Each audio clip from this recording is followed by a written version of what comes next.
The first rule of success is to have a vision. You see, if you don't have a vision of where you go, and if you don't have a goal where you go, you drift around and you never end up anywhere.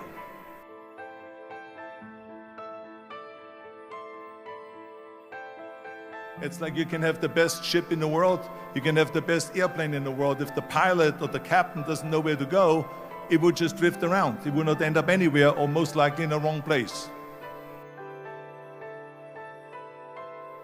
My father wanted me to become a police officer like he was. My mother wanted me just to stay there and marry a girl and have a bunch of kids. But that was their vision, not mine. My vision was totally different. I felt that I was born for something special, for something unique, for something big. So I was searching. And then one day I went to school and they showed a documentary about America. And all of this stuff, and I said to myself, that's where I want to be. Do you know how great it felt that I knew where I was going? Imagine the majority of people don't know where they're going. I knew where I was going, that I'm going to become this bodybuilding champion. So if you think about, only a quarter of the people really enjoy what they're doing in life. That is unbelievable if you think about it. So I felt so blessed that I knew what I was doing. So I knew where to go. So people always ask me, when they saw me in the gym in the pumping iron days, they said, why is it that you're working out so hard? 5 hours a day, 6 hours a day, and you have always a smile on your face. The others are working out just as hard as you do, and they look sour in the face. Why is that? And I told people all the time, I said, because to me, I'm shooting for a goal. In front of me is the Mr. Universe title. So every rep that I do gets me closer to accomplishing that goal, to make this goal, this vision, turn into reality. Visualizing a goal and going after it makes it fun. You got to have a purpose. Rule number 2 is, don't listen to the naysayers. I remember when I wanted to be a bodybuilding champion, including my parents and everyone else around me, said this is impossible. You can't be a bodybuilding champion. That is exactly what I heard, and of course I proved to the people that it can't be done. So whenever someone said to me, it can't be done, I heard it can be done. When they said no, I heard yes. And when they said it's impossible, I heard it is possible. I'm a strong believer of what Nelson Mandela said, that everything is always impossible until someone does it. I ask a studio executive, I say, I want to get into movies. I want to be a leading man. He started laughing. So they all say it's impossible. Because I believed that I can be a leading man.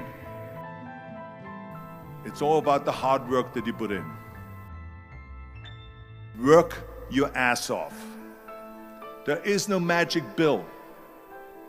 And it drives me crazy when people say that they don't have enough time to go to the gym for 45 minutes a day and work out. Or to do something for 45 minutes to an hour a day to improve. If it is physically improve or if it is mentally to improve. Imagine you read 1 hour a day. How much you will learn after 365 hours. Imagine if you will work on a business, on some business that you want to develop every day for an hour. Imagine how further along you will go and get. So it drives me nuts because when people say we don't have the time, we have 24 hours a day. We sleep 6 hours a day, so that gives you still 18 hours. So we have 18 hours a day. The average person works around 8 to 10 hours. Then you travel around an hour a day, maybe 2 hours a day. So now you have still 6 hours left. So what do you do with these 6 hours?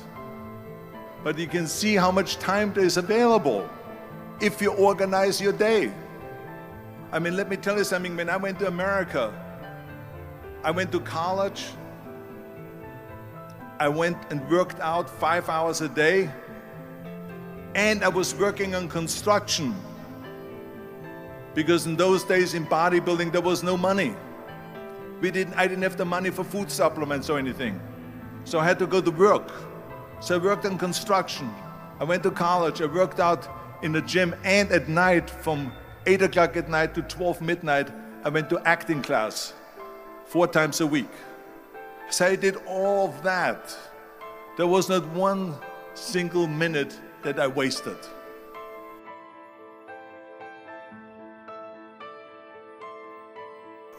I hate plan B. But when you start doubting yourself, that's very dangerous.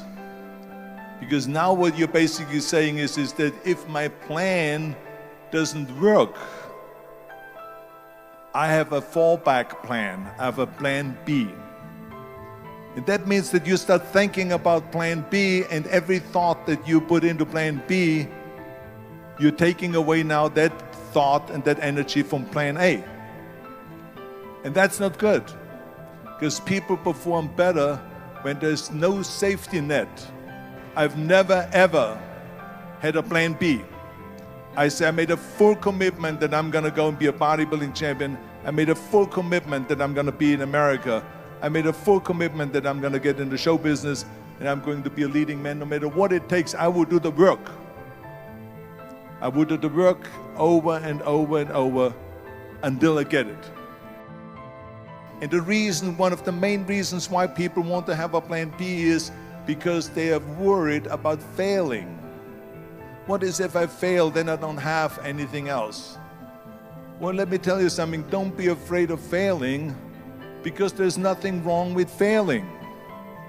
You have to fail in order to climb that ladder. We all fail. It's okay. What is not okay is that when you fail, you stay down. Whoever stays down is a loser. And winners will fail and get up.